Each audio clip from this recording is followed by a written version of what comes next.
어떤 128쪽에 있는 달의 공전 이제 한번 보도록 할게요. 봤어요? 이거? 우리가 이제 달의 위치에 따라서 달의 모양이 바뀐다 그랬잖아요. 자, 햇빛에 있는 위치가 중요한데 태양이 지금 이렇게 오른쪽에 있다. 그러면 햇빛이 오른쪽에서 이렇게 오는 거죠. 그러면 달이라고 하는 거는 스스로 빛을 낼 수가 없는 거란 말이야. 스스로 빛을 못 내. 그러니까 얘는 뭐 어떻게 한다? 햇빛을 반사할 수밖에 없는 거죠. 반사하다 보니까 D에 위치해 있을 때는 뒷부분만 햇빛을 받게 되고 A 부분에 있을 때는 오른쪽만 햇빛을 받게 되고 B에 있을 때는 오른쪽, C에 있을 때도 다 이 오른쪽만 햇빛을 받는 위치가 되겠죠. 자, 지금 몇 쪽이냐면 128쪽입니다. 옷도 128쪽. 늦게 들어온 친구들 보세요. 네, 128쪽. 네. 그래서 다른 채팅창에 질문 남겨주면은 질문하고 수업 진행하도록 할게요.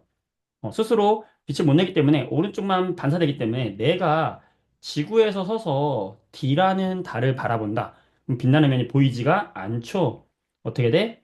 싹 사라진다. 자, 이걸 우리가 뭐라고 그래? 사기다. 라고 하는 거고. 자, 일주일 정도 지났어요. 그럼 A 위치로 공전을 하죠. 달이 지구 주위를 도는 걸 우리가 뭐라고 하는 거야? 공전이라는 거야. 어떤 중심에 있는 행성 주위를 도는 건 다 공전이라고 하는 거야. 지구도 태양 주위를 돌면 공전이라고 하죠. 달도 지구주를 공전을 해. 공전해서 한 7일에서 8일 정도 후에 90도만큼 이동한단 말이야. 달이. 그래서 A 위치로 오면 지구에서 이 A를 보게 되면 A의 빛나는 어디를 볼 수 있죠? 오른쪽을 볼 수 있다. 자, 이런 거 우리가 무슨 달이라고 하지? 채팅창에 써보세요. 무슨 달이라고 하죠? 그렇지. 상현 꼭 기억해주고 또 7, 8일이 지났어요. 또 7, 8일이 지나면 이제 B의 위치에 오게 되잖아. 그럼 B 위치에서는 내가 지구에서 B를 바라본다. 그럼 전체가 다 보인단 말이야. 둥근 달. 이걸 우리가 한 글자로 뭐라고 하죠? 그렇죠. 망. 재용아 잘했어. 망이라고 하죠. 잠깐만. 이게 DM이 잠깐만. 선생님이 채팅을 어, 오케이. 이제 됐어요. 이제는 아마 하면은 여러분 채팅하면 선생님한테밖에 안 보내질 거야. 선생님이 이걸 찾아냈어. 자, 망이라고 하고요. 자, 그 다음에 또 일주일 지나면은 이제 C의 위치에 오면서 내가 바라보면 거꾸로 바라보기 때문에 C의 위치에서도 마찬가지로 오른쪽이 햇빛을 받는 부분이긴 하지만 내가 바라보는 건 거꾸로 바라보기 때문에 달의 왼쪽이 둥근 반달처럼 보여요. 이걸 우리가 뭐라고 한다? 그렇지. 설비다. 하현이라고 하는 거죠. 네. 이런 걸 뭐라고 하냐면 날짜에 따라서 지금 달이 지구를 이렇게 돌아가지고 이렇게 한 바퀴 삥 돌아오는 걸 우리가 뭐라 그래? 달의 공전이라 그래. 공전. 공전에 따라서 달의 모양이 없다가 상현이다가 보름달이다가 하현이다가 다시 또 없어지는 이렇게까지 돌아오는데 며칠 걸리냐면은 한 29일 정도 걸려요. 지구 시간으로 한 29일 걸리거든. 어, 이렇게 달이 뭐 하면서 공전하면서 달에 뭐가 바뀌어요? 위치가 바뀌면서 달에 뭐가 바뀌어? 모양이 바뀌는 거지. 이런 달의 모양을 뭐라고 하냐면 위치에 따른 모양, 이걸 달의 위상이라고 하는 거예요. 여기서 위상이라고 하는 뜻이 뭐냐면 달의 위치에 따른 이게 모양이에요, 모양. 자, 우리가 너한테 뭐 고양이 상이다 이러잖아, 그렇지? 이거 모양이야. 너는 강아지 상이야. 모양이란 뜻이에요. 상이라는 게. 그래서 위치에 따른 모양을 위상이다라고 하는 거니까 여기 3번을 보게 되면 달의 위상이 변하는 까다. 자, 위상이 변한다는 건 뭐냐면 달의 위치에 따른 모양이 상현, 보름, 하현 이런 식으로 바뀌는 이유를 서술해라 이거야. 서술하면 어떻게 되겠어? 달이 공전하면서 위치가 바뀌어서 햇빛을 반사하는 면이 달라지기 때문에 달의 모양이, 위상이 달라진다라고 하면 되겠죠. 됐고요. 자, 오늘 질문이 많네요. 자, 좋아요. 24번 문제도 같이 보겠습니다. 어, 자, 24번을 보게 되면 태양을 보잖아. 우리가 태양을 보면은 태양에 이렇게 검은 점이 보인다고 그랬어요. 이 검은 점 뭐라고 한다고 그랬어요? 써보세요. 검은 점 뭐라고 한다고 그랬어요? 그렇지, 호리마. 잘했어. 이걸 뭐라고 한다? 흑점이라고 하죠, 흑점. 자, 흑점은 왜 흑점이냐면, 태양의 이 표면 온도, 태양의 원래 이 표면, 태양의 표면 온도는 약 몇 도 정도 되냐면은, 여기가 표면이 뜨겁잖아. 약 한 6,000도 정도 돼요. 엄청 뜨겁지, 그치? 6,000도 정도 되는 게 태양의 표면 온도인데, 어, 이 흑점의 온도는 주변보다 온도가 낮아서 여기는 약 한 4,000도 정도 돼요. 4,000도도 우리의 생각으로는 너무 뜨겁잖아. 근데 주변에 있는 6,000도에 비해서 낮은 거야. 그래서 A가 바로 이게 뭐냐면 A가 흑점이거든, 흑점. A가 흑점인데 왜 검게 보이냐? 얘는 4,000도긴 한데 주변보다 온도가 낮기 때문이다. 그래서 흑점으로 보이는 거야. 주변보다 온도가 낮기 때문에 흑점으로 보이는 거고, 어, 그 다음에 태양의 여기 겉에 표면을 보면 이 비 같은 애들이 있어요.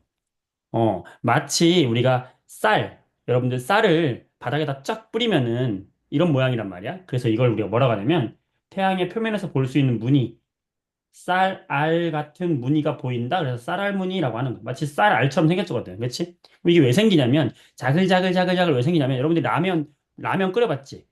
라면 끓이면 어때? 냄비에서 보글보글 하잖아. 태양도 밑에서 강한 에너지가 막 나오고 있거든. 뜨겁게. 태양 안이 막 가열되고 있는 뜨거운 냄비예요, 냄비. 그 안에 우리가 핵융합이라고 하는 반응이 일어나는데 이 반응이 좀 어려워요. 이거 이제 여러분들이 고등학교 가면은 공부하게 되는데 핵융합 반응을 통해서 굉장히 큰 에너지를 내보내게 되거든. 그 내보낸 에너지가 태양 표면까지 오는 거야. 이거 보글보글보글 하는 거야. 그 보글보글 하는 이 모양이에요, 이게.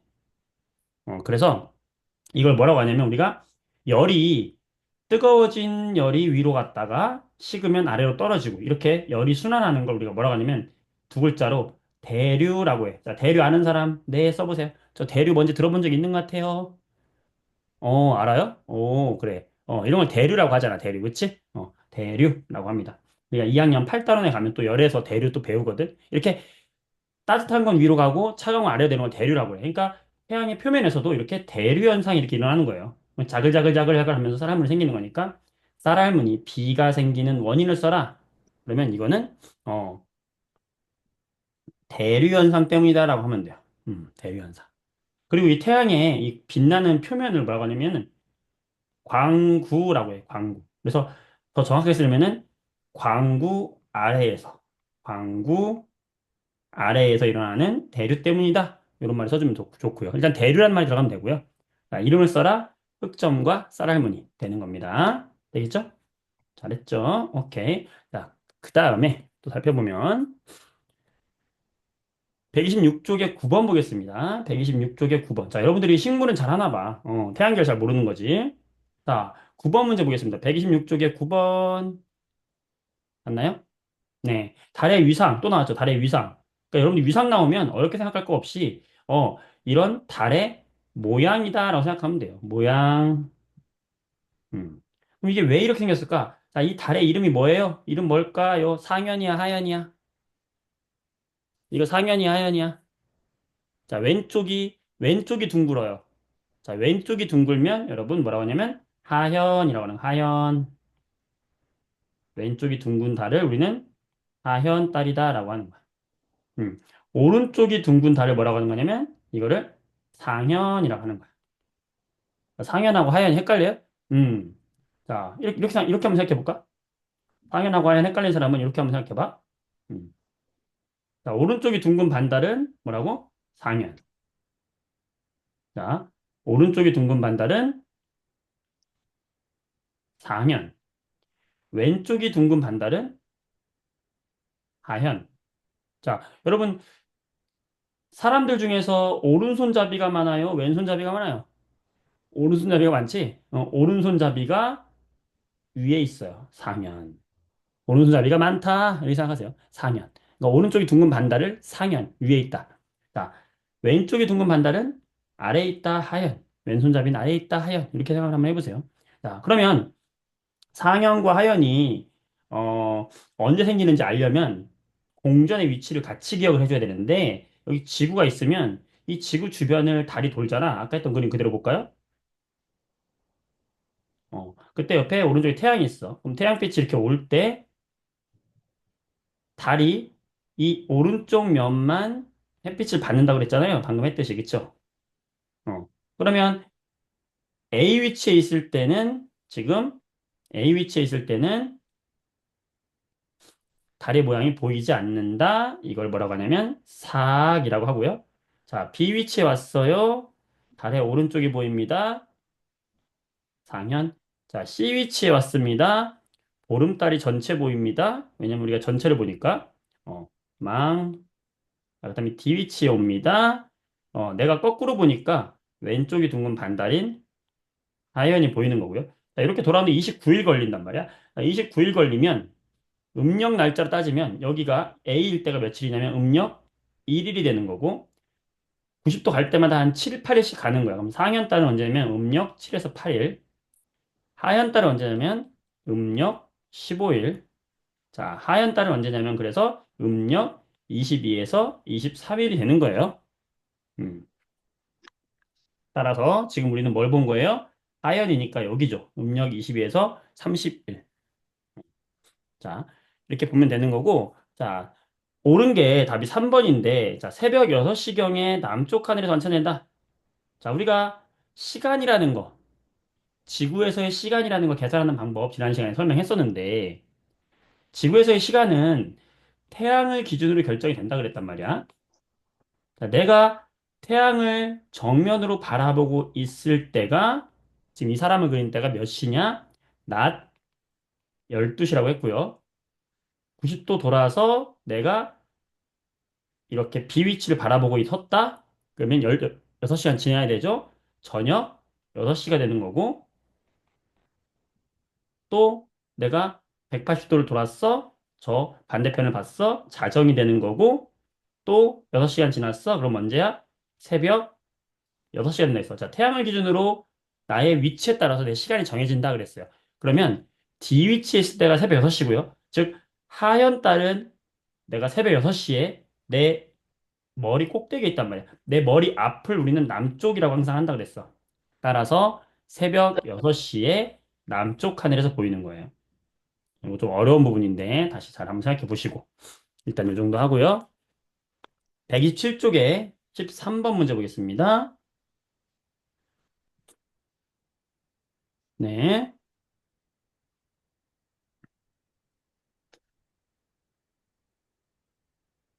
뚜뚜뚜. 자, 보겠습니다. 지금 여기서 이제 태양계 주변의 행성인데, 이 행성들의 이름을 보면은, 자, A가 뭐겠어? 가장 가까운 수성. 자, B가 뭐겠어? 금성. 자, C가 뭐겠어? 지구. 지구. 그 다음에 C가 뭐겠어? 지구 바깥에 있으니까 얘가 화성. 화성 갈 끄니까 화성. 자, D가 뭐겠어? 가장 큰 행성? 목성. 자, E가 뭐겠어? 토성. F가 뭐겠어? 천왕성. G가 해왕성. 자, 요 순서대로 알고 있어야 되고요. 그 다음에 수금지화. 자, 수금지. 그 다음에 여기 화성까지. 요거를 우리가 무슨형 행성이라고 하냐면 지구형 행성이다. 지구형 행성의 특징이 뭐냐면 얘들은 단단한 암석으로 되어 있다. 그 다음에 고체로 되어 있기 때문에 얘들의 특징은 밀도만 크다. 라는 특징이 있고요. 나머지 행성들, 여기 있는 토성, 목성, 천왕성, 해왕성은 목성형 행성이죠. 그래서 얘들은 밀도가 작다 그랬어요. 왜냐하면 기체로 되어 있기 때문에 밀도라는 게 작다. 밀집되어 있지 않다는 거죠. 그때 특히 기억할 것 중에 하나가 토성. 토성의 밀도는 1보다 작다 그랬어. 뭐보다 작은 거냐면 이게 물이야, 물. 물보다 밀도가 작아. 우리가 밀도가 작으면 물 위에 떠요. 그래서 행성 중에 밀도가 가장 작은 건 토성이에요. 따라서 3번. 밀도가 가장 작은 것은 토성이 되는 겁니다. 윤서. 알겠죠? 자, 다른 친구들. 128쪽에 21번. 아이고, 128쪽에 21번도 해달라. 네. 4.5. 자, 요것도, 음, 와우, 와우, 와우, 와우. 자, 대한계를 잘 마무리하면 좋겠네요. 자, 21번을 보면은, 자, 요거, 15일마다 해가 지자마자 15일마다 해가 진 직후에 서쪽 하늘. 자, 요런 문제가 나오면 요거는 바로 지구에 뭐와 관련 있는 거냐면 공전과 관련 있는 거예요. 자, 왜 그러냐면 봐봐. 이게 왜 이런 현상이 생긴다고 그랬어? 중심에 태양이 있고요. 태양이 있고 요 태양 주변을 지구가 공전을 합니다. 지구가 이렇게 1년 동안 한 바퀴를 돌아서 간단 말이야, 이렇게. 이게 지구의 공전이야. 자, 공전하는데 제자리까지 돌아오는데 며칠 걸려요? 약 365일 걸려요. 365일 동안에 몇 도를 도는 거예요? 360도를 돌아요. 자, 그 얘기는 하루, 지구의 하루가 지날 때마다 지구는 약 1도씩 움직이는 거죠. 태양 주변을. 그쵸? 그래서 지구가 여기 있다가 그 다음 위치로 갈 때 하루에 약 1도씩 움직이는 거야. 이렇게 공전해서 가는 거야. 알겠지? 자, 그때 요 지구 밖에 별자리가 있단 말이에요. 별자리가 이렇게. 별자리들이 있어요. 이 하늘에 별자리들이 이렇게 있는데 어떤 별자리가 있었다라고 해봅시다. 자, 지금 초록색 별자리가 있었다고 한번 해볼게요. 자, 그러면 지구가 여기 이 첫 번째 여기 1번 위치에 있을 때 요 태양을 바라보면 태양이 어디 있냐면은 여기를 지나는 것처럼 보이는 거죠. 그렇지? 그러면 이게 며칠이라고 보냐면 자, 8월 1일이라고 합시다. 8월 1일. 8월 1일에 태양을 바라보면 태양이 지금 여기 있는 거야. 맞아요? 음. 자, 그때 여러분 내가 8월 1일에 이렇게 서 있어. 태양을 바라보는 거에 90도로 서 있어. 자, 그럼 나는 지금 여기 요 위치에서 난 몇 시죠, 지금? 이렇게 돌아서 자전에서 온 거야. 나 몇 시예요? 몇 시인지 아는 사람? 자, 봐봐. 자, 태양이 있고요. 태양 주변에 지구가 있는데 이 지구에 내가 이렇게 서 있어.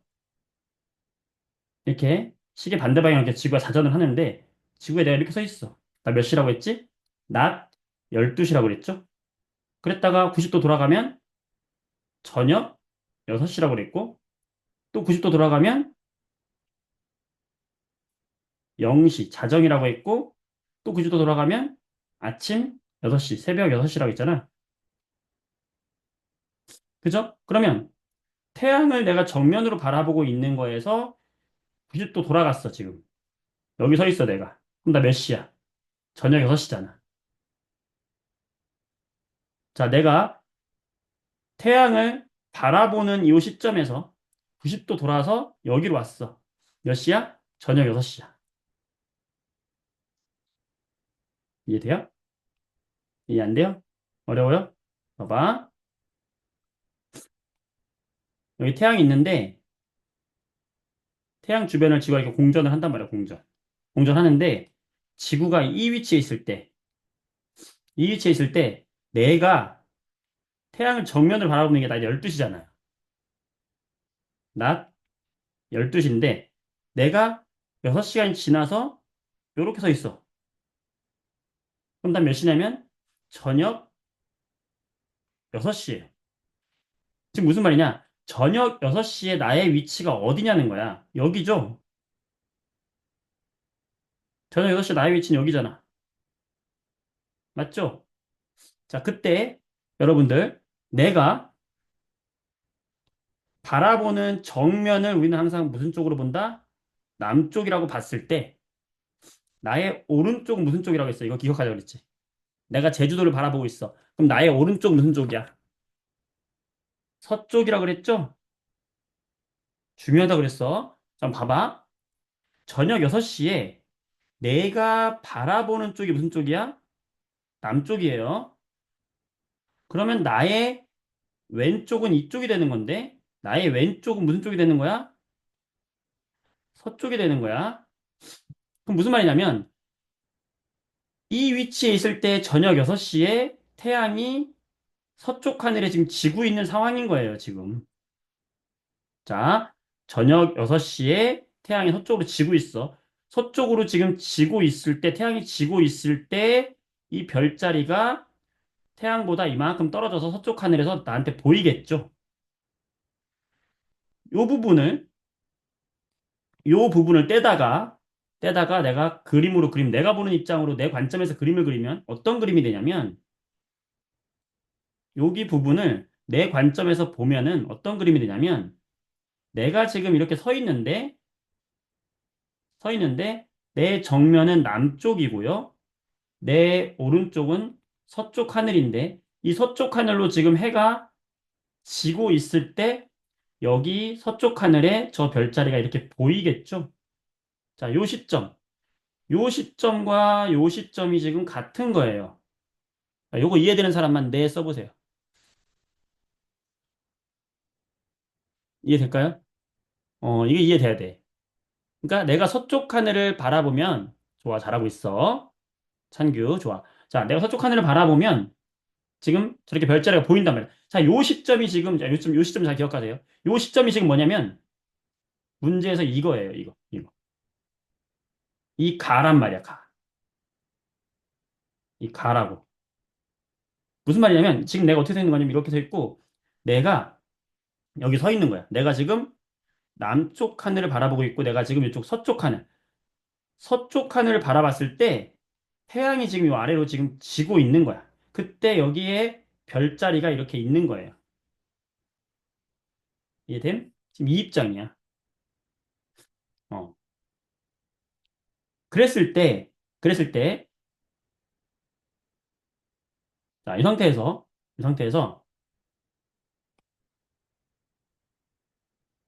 다시 그려볼게요.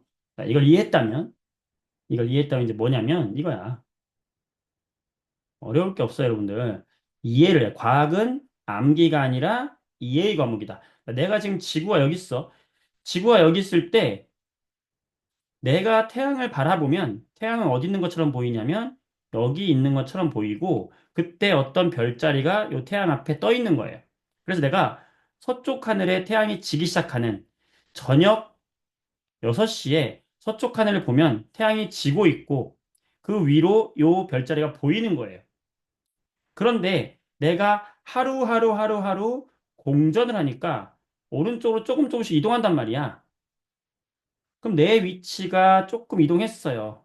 그러면 내가 저녁 6시에 태양을 바라보면 이제 태양은 어디 있는 것처럼 보이냐면 태양은 좀 더 왼쪽으로 온 것처럼 보인단 말이에요. 언제? 마찬가지로 저녁 6시에.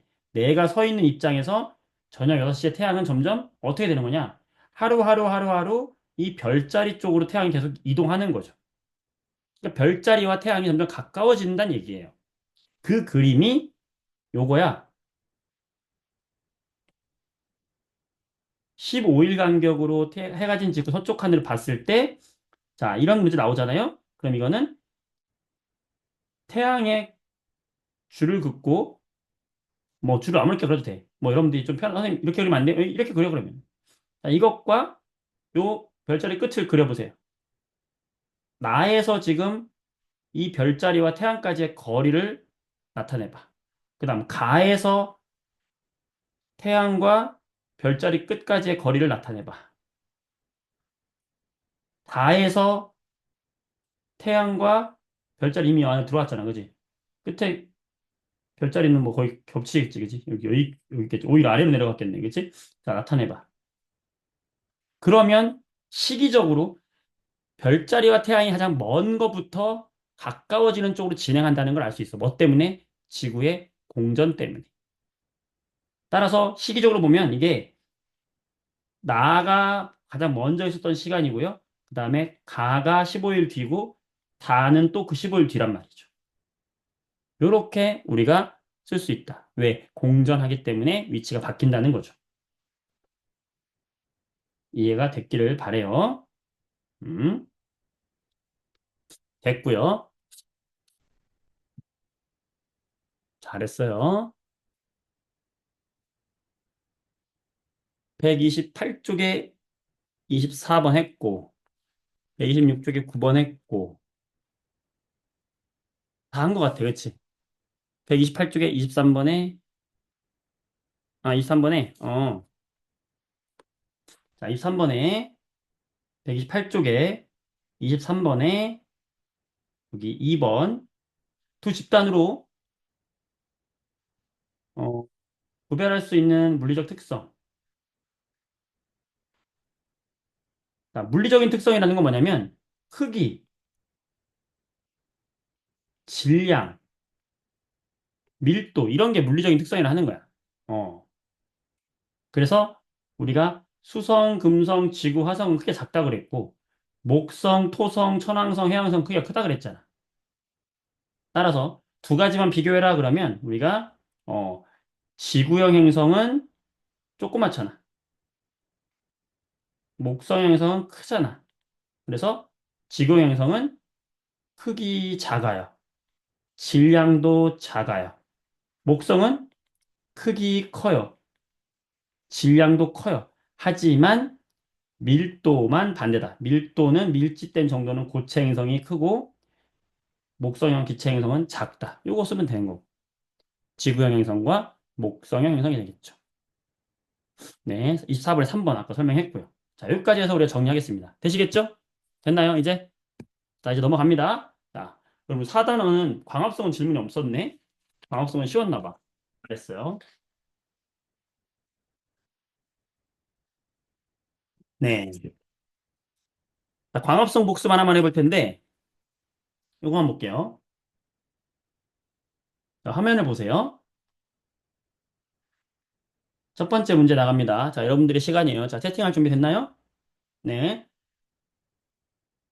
자, 광합성이 일어나는 장소는 어디인가요? 써보세요. 광합성이 일어나는 장소 어디예요? 자, 잘했어요. 염록체죠. 자, 조심해야 될 게, 읽을 때 우리가 염록체 하니까 마치 염, 록, 체, 여기 미음 받침이라고 생각하는 경우도 있어. 이거 아니야. 비읍이에요, 비읍. 염이 아니라 엽, 록체예요, 엽. 이게 잎사귀 엽이라는 거예요. 낙엽할 때. 이 낙엽할 때 엽이야. 이게 잎사귀 엽.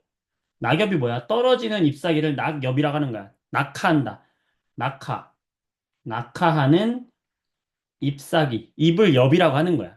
그래서 잎에 있는 녹색 물체, 그래서 엽, 녹체, 염이 아닙니다. 네, 엽록체 되는 거고. 그럼 여기 지금 검정말 세포를 관찰한 건데, 이 A 뭘까요? 이 A가 뭘까요? A가 바로 이게 엽록체가 되는 거죠.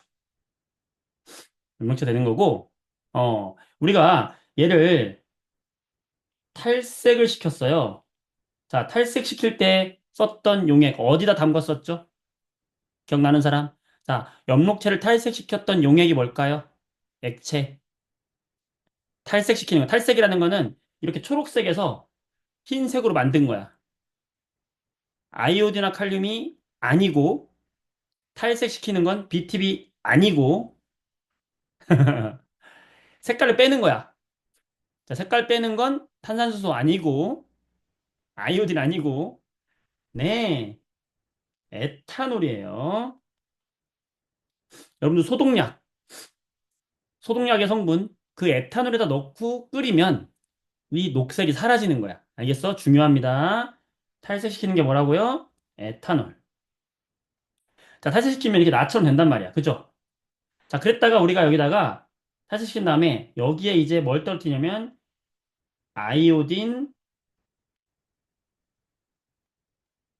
아이오딘화 칼륨 반응을 시켜요. 이거 아이오딘 반응이라고 하는데. 자, 이걸 떨어뜨리면 색깔이 뭘로 바뀌냐면은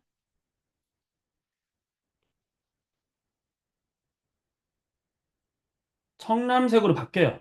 자, 청람색으로 바뀐 이유는 요 엽록체가 청람색으로 바뀌는데 요 바뀐 이유는 뭐가 만들어졌기 때문에 바뀌는 걸까요? 써보세요. 포도당이 생겨서 그런 거예요? 녹말이 생겨서 그런 거예요? 조심해야 됩니다. 광합성의 처음 생산물은 포도당이 만들어지지만 만들자마자 포도당을 무슨 형태로 저장한다? 녹말의 형태로 저장하는 거지. 맞죠? 녹말의 형태로 저장했기 때문에 이 녹말 반응이 청람색인 거예요. 그러니까 요 아이오딘 반응을 통해서 알 수 있는 건 녹말이 만들어진 걸 알 수 있는 거예요. 아이오딘 반응. 알겠니? 조심해라. 녹말 반응을 알기 위해서 청람색이야. 잘했어요. 이거 조심하시고. 자, 그러면 두 번째 퀴즈 들어갑니다. 자, 우리가 잎사귀에서 이제 광합성을 하는데 요 광합성 식을 한번 써보겠습니다. 자, 재료로 이것과 이것을 이용해가지고 그러면 이것과 이것이 만들어집니다. 자, 네 가지 순서대로 써보세요. 오, 호림이 좋아, 나이스. 세연이도 굿. 지호, 나이스. 동아, 소윤이, 진유, 잘한다. 그렇지. 광합성 굉장히 중요합니다. 자, 뿌리에서 흡수한 물과 공기에서 흡수한 이산화 탄소를 이용해가지고 뭘 만든다? 포도당을 만들고 산소 기체가 나옵니다. 그죠? 잘했어요. 자, 물이 이동하는 관은 이름이 뭘까요? 자, 뿌리에서부터 물이 이동하는 관? 호림이 주아, 굿자. 그렇지. 물이 이동하는 관입니다. 물관이라고 해요. 물관을 통해서 물이 왔어요. 자, 이산화탄소가 들어오는 구멍, 두 글자 무슨 구멍? 그렇지. 현우 좋아. 기공이라고 하는 거죠. 이 기공을 통해서, 이 기공이라고 하는 구멍을 통해서 이산화탄소가 들어오고요. 이 재료를 이용해서 이제 햇빛을 받으면 포도당을 만들고 산소가 만들어지는 거고요. 이 산소도 기공을 통해서 밖으로 나갈 수 있는 거야. 잘했어. 자, 포도당은 만들어지자마자 뭘로 저장이 된다? 설빈이 굿자, 위원이 굿자, 현우 굿자, 시준이 굿자. 연목체에서 포도당 만들자마자 녹말로 저장한다. 자, 포도당은 이 알갱이 하나짜리인데 녹말은 알갱이가 많은 거죠. 이렇게 쌓아 놓는 거야. 자, 그랬다가 밤이 되면은 이동을 어떤 상태로 이동한다 그랬더라? 기억나는 사람. 자, 저장은 녹말로 했는데 이동할 때는 밤이 되면 이제 이동하거든. 온몸으로 보내야 되거든. 자, 어떤 상태로 이동하죠? 포도당 아닙니다. 주아 잘했어요. 네, 이동할 때는 규현이 굿자. 설탕의 형태로 이동한다. 자, 설탕이라는 건 이게 두 개짜리라고 생각하면 돼. 어, 이동하기 가장 좋은, 물에 녹아서 이동하기 좋은 상태. 설탕의 상태로 이동한다. 요것도 함께 복습으로 기억을 해두기 바랍니다. 아시겠죠? 네, 잘했습니다. 됐어요. 오케이. 자, 그럼 오늘 진도 나가도록 하겠습니다. 여러분들 책 어디 보냐면 134쪽을 봅니다. 134쪽.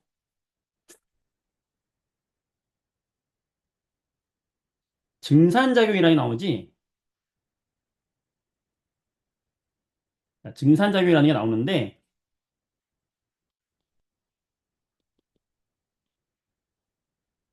자, 증산작용이 뭐냐면 아주 간단해요. 자, 식물이 있으면 요 식물에 잎이 있잖아. 요 잎에 이제 기공, 아까 공기가 드나드는 공간이 뭐라 했어? 기공이라 그랬죠? 이 기공이 보통 이제 잎의 뒷면에 많이 분포하고 있거든. 이 기공을 통해서 우리 식물 몸속에는 물이 들어있잖아. 그치? 이 물을 바깥에 기체 상태로 수증기로 날려 보내는 현상.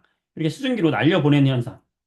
요런 걸 우리가 뭐라고 하냐면 증산작용이다라고 하는 거야. 이런 걸 뭐라고 한다? 증산작용. 여기서 증이라는 게 뭐냐면 증발시킨다는 거야, 증발. 자, 산이 뭐냐면 여러분들 머리가 산발됐어요. 머리가 산발됐어요 하잖아. 머리가 산발됐어요 그러잖아. 그렇지? 산발. 산발할 때 그 산이 무슨 뜻이냐면 흩, 흩트린다, 흐트러트린다 이거야. 그러니까 수증기를 공기 중으로 물방울을 공기 중으로 날려보내는 현상, 이걸 증산작용이라고 하는 거야. 누가 이런 증산작용을 하냐면 식물이 하는 거예요. 식물이 증산작용을 하는 이유는 뭐냐면 여러 가지 이유가 있는데 식물의 광합성을 하려면 뿌리에서 물을 이렇게 흡수해야 되잖아요. 이렇게, 그지? 이렇게 수증기로 날려보내면 뿌리에 있는 물을 흡수를 잘 할 수가 있어요. 그래서 이 증산작용의 역할이 뭐냐면 첫 번째, 어, 물이 위로 올라가게 해주는 원동력이 됩니다. 당연하겠죠. 두 번째, 이렇게 증산작용 함으로써 무슨 일을 하는 거냐면, 자, 우리가 사람도, 물을 많이 먹으면 오줌을 많이 놓잖아. 마찬가지야. 식물도 내가 지금 몸속에 물이 너무 많아. 물이 너무 많아. 그럼 물을 밖으로 빼줘야 돼요. 그래서 항상 일정한 수분의 양을 조절해 줘야 돼. 그래서 두 번째 역할은 이렇게 날려보냄으로써 수분 양을 조절도 해주고요. 세 번째, 자, 사람하고 똑같아. 사람도 물이 있기 때문에 쉽게 온도가 안 변해요. 물이 쉽게 온도 안 변하는 물질이거든. 그래서 체온을 조절해 주는 것처럼 식물도 이 물이 체온을 조절해 줘요. 그리고 우리가 땀 나면 몸이 시원해지잖아. 이유는 내 열을 가지고 땀이 날아가기 때문에 그렇거든요. 그렇죠? 마찬가지로 식물도 이렇게 대단하지. 사람처럼 식물도 더우면 더 많이 증발시켜가지고 체온을 너무 뜨겁지 않게 조절해 주는 거야. 그래서 체온 조절까지. 이게 바로 증산작용의 역할이고, 증산작용은 잎의 뒤에 있는 기공에서 하는 거고, 그러니까 반드시 잎이 많은 식물이 증산작용을 잘하는 거고, 이 세 가지 증산작용의 역할만 기억하면 되겠습니다.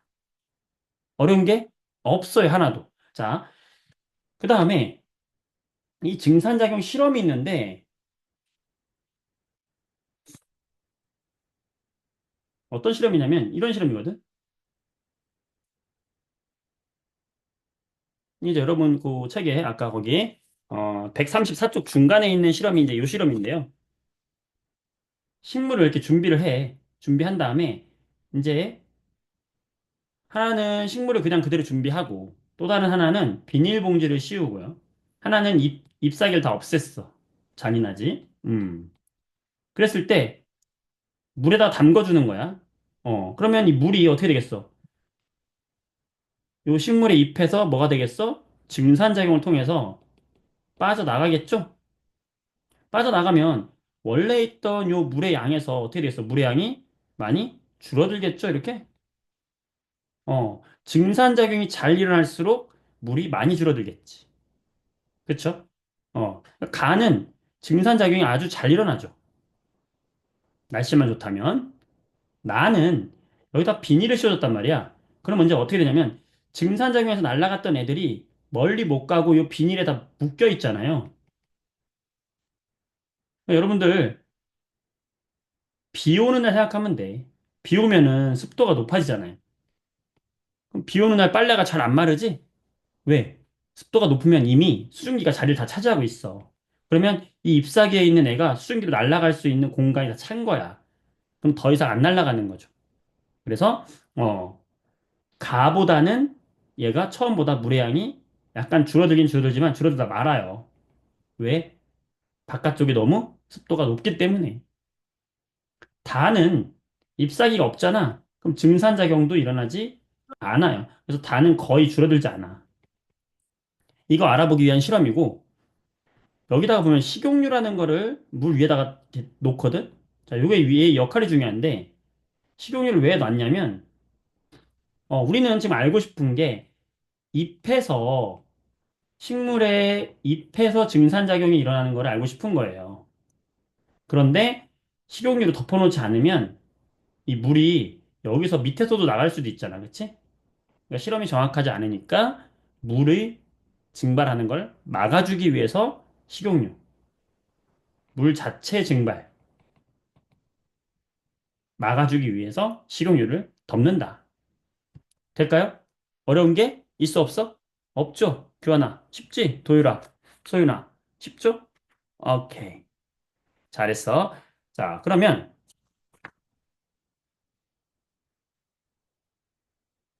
요거는 뭐 여러분들이 너무 쉬워서 22번 141쪽을 보세요. 141쪽 22번 볼게요. 자, 서술형입니다.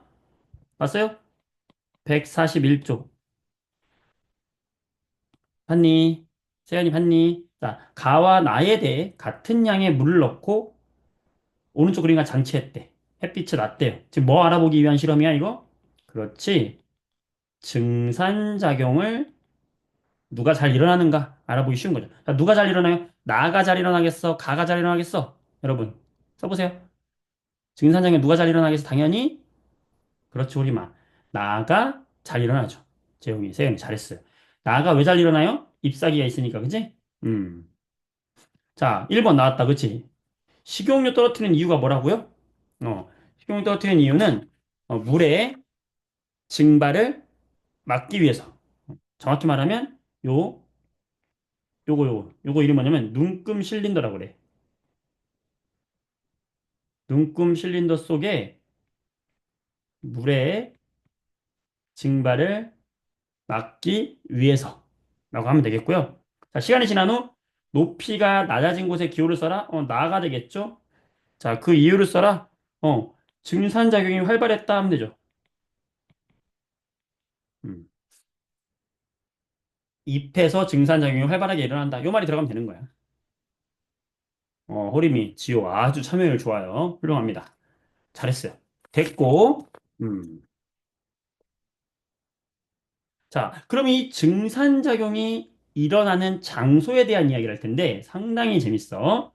자, 증산작용이 일어나는 장소에 대한 이야기를 한번 해볼게요.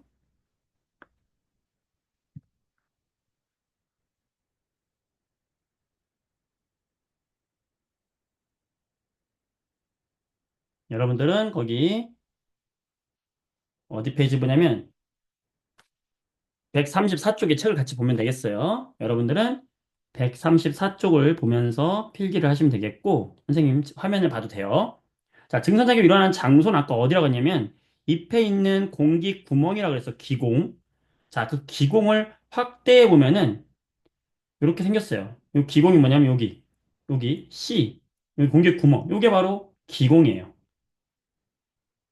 여기로 지금, 산소도 왔다 갔다 하고요. 그 다음에 이산화탄소도 왔다 갔다 하고 방금 얘기했던 수증기도 여기로 증산작용이 일어나는 거야. 요 공간. 요 작은 공간이 열리면. 근데 얘 공간이 닫혔다 열렸다를 반복해요. 가처럼 이렇게 닫혀 있어, 평소에는. 닫혀 있다가 이게 열리면 증산작용이 잘 일어나고 기체들도 여기로 잘 빠져나가는 거야. 자, 그럼 열리는 원리가 뭐냐? 이 기공을 이루고 있는 두 개의 세포 때문인데요. 요 두 개의 세포를 우리가 뭐라고 하냐면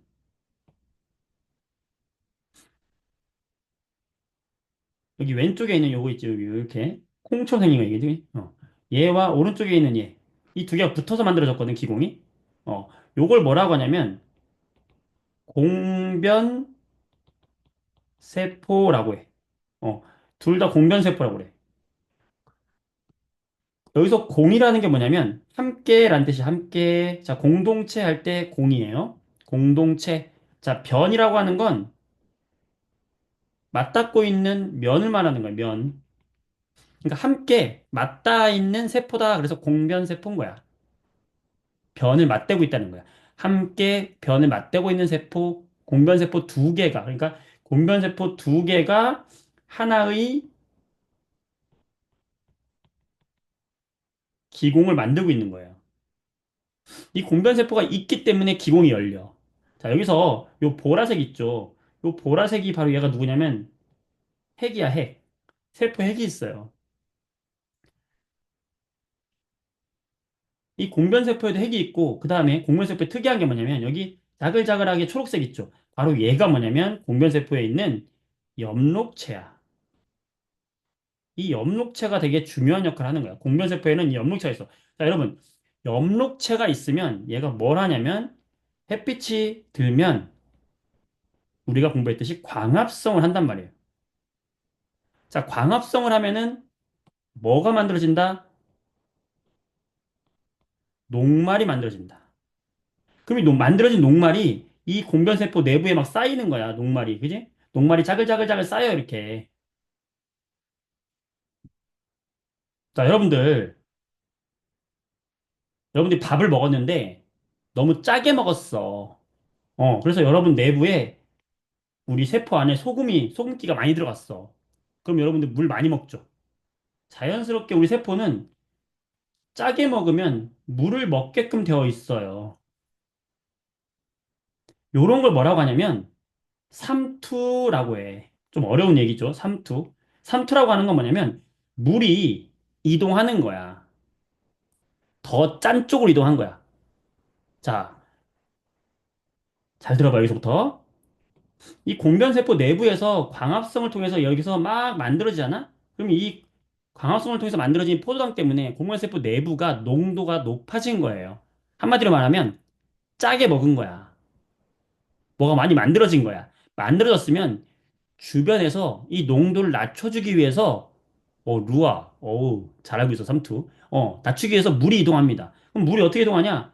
요 바깥쪽에서 안쪽으로 이 막을 통해서 물이 이동하는 거예요. 바깥쪽 세포에서 물을 뺏어와요. 야, 나 물 좀 줘. 너무 여기 안에 농도가 높아졌어. 물 좀 줘. 이러는 거야. 그럼 누가 이동한다? 바로 물이 이동한다는 거예요. 그럼 공면세포 어떻게 돼서? 풍선처럼 팽팽하게 부풀겠지. 이게 팽팽하게 부풀면서 이게 열리는 거예요. 너무 신기하죠? 자, 그러니까 뭐야? 아, 햇빛이 잘 드는 낮에 광합성을 잘하면 농도가 높아지면서 물이 이동을 해서 기공이 열리는구나. 그래서 이렇게 기공이 열리는 거고요. 이 바깥쪽에 있는 세포를 우리가 뭐라고 하냐면 잎을 덮고 있는 세포다. 표면을 덮고 있는 피부 같은 세포다. 그래서 표피세포라고 하는 거예요. 표피세포. 자, 표피세포도 중요한데 표피세포의 특징 하나만 기억하세요. 표면을 덮고 있으면서 얘들은 엽록체가 없어요. 선생님, 식물은 다 있는 거 아니에요? 식물에 있는 세포 중에서 대부분은 엽록체가 있는데 겉을 덮고 있는 표피세포는 엽록체가 없어요. 상당히 중요한 사실이야. 표피세포는 엽록체가 없어요. 자, 이거 꼭 기억하세요. 자, 그래서 공변세포에는 엽록체가 있어서 공변세포가 광합성을 하면 팽팽해지면 물이 들어와, 주변에서. 물이 들어오면서 팽팽해지면서 기공이 열리게 되는 거예요. 자, 134쪽 보겠습니다.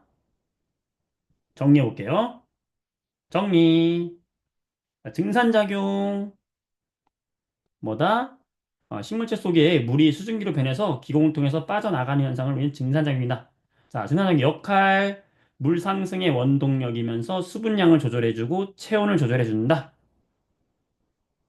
장소가 어디냐면 바로 기공에서 일어나게 되는데 이 기공은 지금 여기 그림에서 보는 것처럼 뭐로 되어 있다? 바로 두 개의 공변 세포로 되어 있다. 그래서 기공이 열린다. 언제? 공변 세포 내부에서 광합성을 잘하면 주변에서 물이 이렇게 들어오면서 기공이 열린다. 자, 이렇게 물이 들어오는 현상을 우리는 삼투 현상, 물이 이동하는 걸 삼투라고 하는 거예요. 여러분들 김장이 뭔지 알아요? 김장? 자, 엄마랑 김장 해본 사람?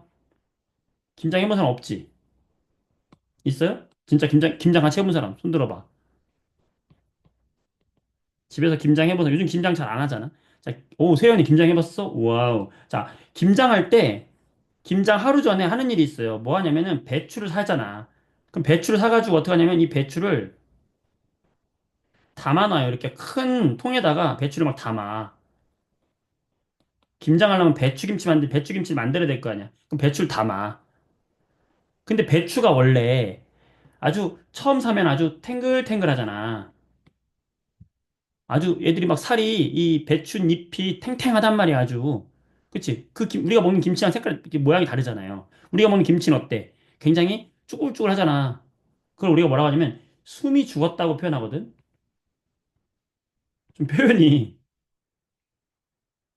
배추가 그 당당하던 배추가 죽은 거야. 그래서 흐물흐물해진 거야. 김장하면은 그래요. 소금에 절이죠. 그렇지. 소금에 절인단 말이야. 소금을 막 뿌린다고요. 이거 좀 똑같은 거야. 이것도 뭐야? 삼투예요. 우리 선조들은 이런 김장을 하면서 삼투의 원리를 알고 있었던 거야. 뭐냐? 바깥쪽에 소금을 뿌리니까 바깥쪽이 짠 거야. 그러면 이 안쪽에 있는 세포에 있는 물이 어디로 이동하겠어? 밖으로 이동하겠어? 안으로 이동하겠어? 그렇지. 이제는 바깥쪽으로 물이 빠져나가는 거지. 이해됨?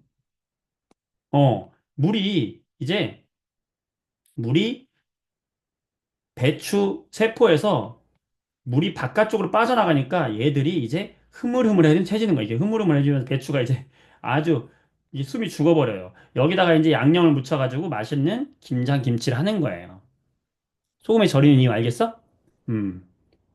소금에 절이면 세포 안쪽에 있는 물이 바깥으로 빠져나가는 거예요. 자, 이거 삼투라고 하는 겁니다. 다 이것도 같은 관계가 있는 거다. 좋아요. 자, 135쪽에 보면 자, 8번 문제.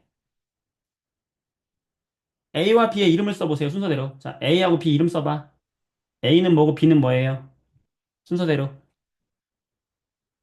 A는 무슨 세포?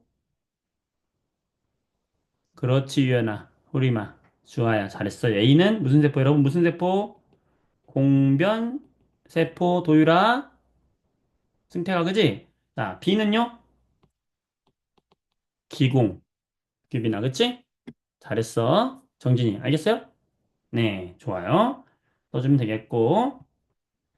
자, 여기 선생님이 얘기 하나 이제 더 추가로 할게요, 이제. 추가로 이제 해봅시다. 이 공변세포의 이 안쪽이 아까 팽팽해지면서 이 공변세포가 팽팽해지면 이게 열린다 그랬잖아. 열릴 수 있는 이유는 뭐냐면 이 경변세포 이 안쪽이 더 두꺼워요.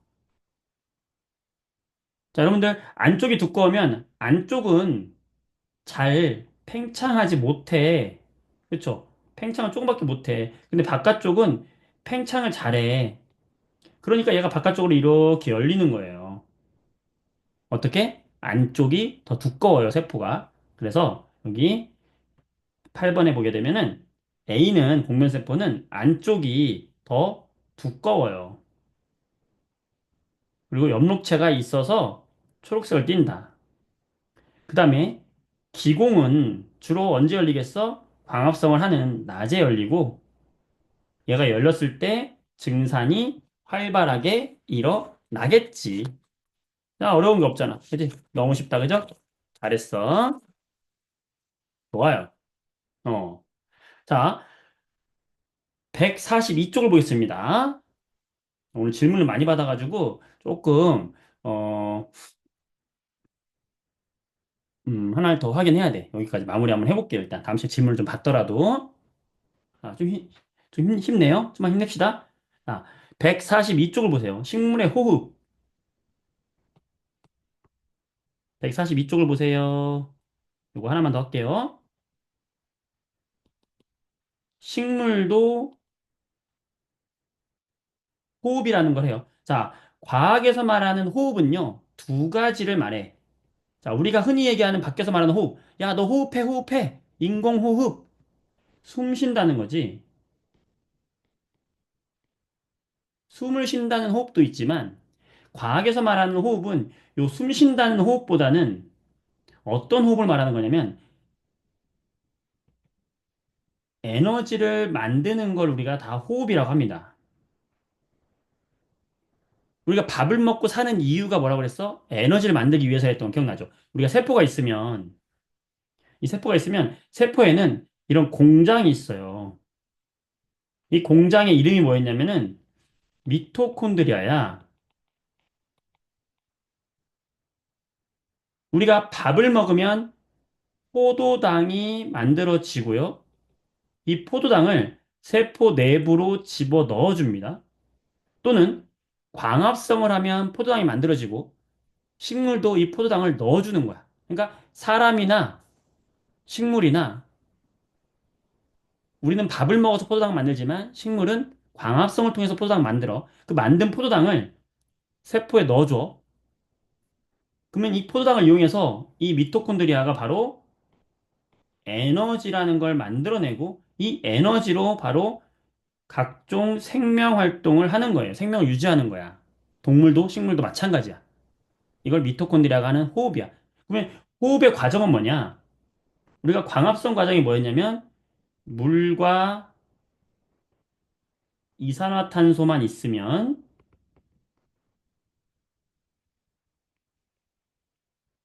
포도당을 만들고 산소를 내보낸다. 요게 바로 뭐였냐면은 잎에서 일어나는 광합성이었잖아.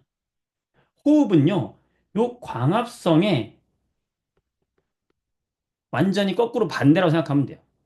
그래서 얘는 포도당과 산소가 만드는 게 광합성이었으면 호흡은요, 이 포도당과 산소를 이용하는 거야. 거꾸로.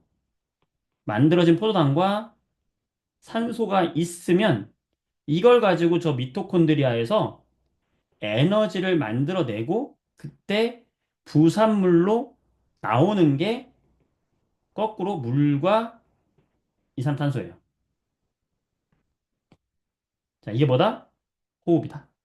광합성과 호흡은 반대야. 그러니까 기체만 생각해 보면 광합성은 뭐를 내보내요? 기체는 산소를 내보내는 게 광합성이고 호흡은 기체로 얘기하면 이산화탄소를 내보내는 게 호흡이야. 이해되겠어요? 자, 일단 광합성이라고 하는 거는 산소를 만들어내는 작용이고 호흡은 이산화탄소를 내보내는 작용이야. 여기까지 이해됐지? 자, 그러면 광합성과 호흡을 비교해 보면은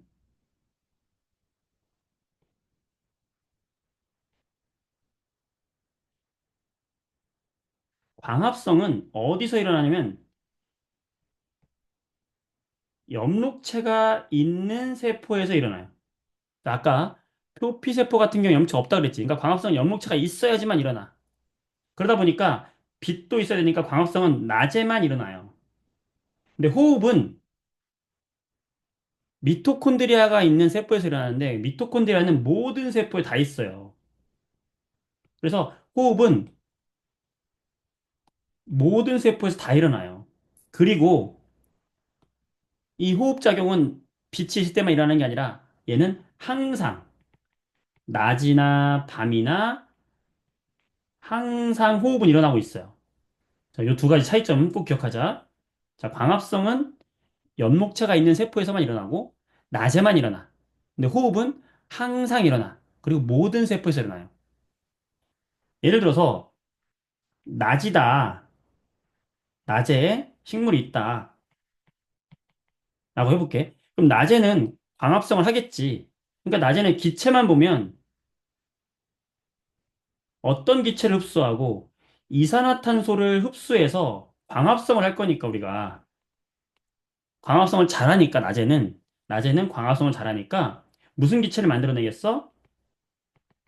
산소 기체를 만들어낸단 말이에요. 낮에는. 그지? 근데 호흡은 항상 일어나니까 호흡할 때는 산소를 이용해가지고 이산화탄소를 내보내는 게 바로 호흡이라고 했잖아.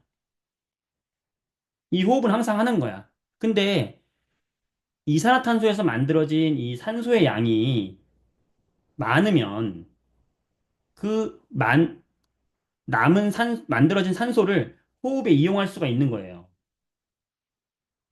그래서 우리가 밖에서 눈으로 볼 때는, 밖에서 낮에 나무를 볼 때는 분명히 얘도 호흡은 하고 있어. 하고 있는데, 광합성을 하는 게 100이야. 근데 호흡은 항상 10만큼만 하고 있어요. 그래서 우리 눈에는 호흡하는 게 눈에 보이지가 않아. 왜냐면 광합성을 통해서 얘가 100이라는 산소를 만들어냈는데, 그 중에 10을 호흡에 쓰니까 호흡하는 게 눈에 안 보이고 광합성만 하는 것처럼 보여. 90만 광합성 하는 것처럼 보이는 거지. 낮에는. 둘 다 일어나고 있지만. 이해될까? 그런데 밤이 되면 얘기가 좀 달라져요.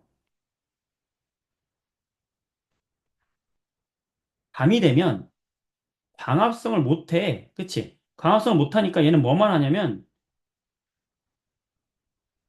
호흡만 하거든. 호흡을 하면 얘는 산소를 흡수하면서 이산화탄소를 내보내는 호흡만 하거든. 그러니까 밤이 되면 그때는 호흡하는 게 눈에 보이는 거죠. 10이라고 하는 이 호흡의 양을 눈에 보이는 거야. 그래서 빛이 있을 때는 동시에 일어나고 있지만 광합성만 보이는 거고, 빛이 없을 때는 호흡만 보이는 거지. 그래서 여러분들, 한 가지 이제 좀 생각할 것이, 병원에, 응? 병문안을 가면, 친구가 아파서 병문안을 간다 해봐, 병원에. 근데 병원에 갈 때, 친구가, 건강하라고 이렇게 화분을 사간다. 화분을. 친구야, 화분 보면서 힘내 하고 화분 사가잖아? 그러면, 이것도 생각을 해봐야 될 거야. 난 별로 좋다 생각 안 해요, 과학적으로는. 왜냐면, 낮에는 괜찮은데, 밤이 되면은 식물이 호흡밖에 안 하거든? 그러면 이 식물이 내 친구 얼굴에다가 숨을 막 쉬고 있는 거야.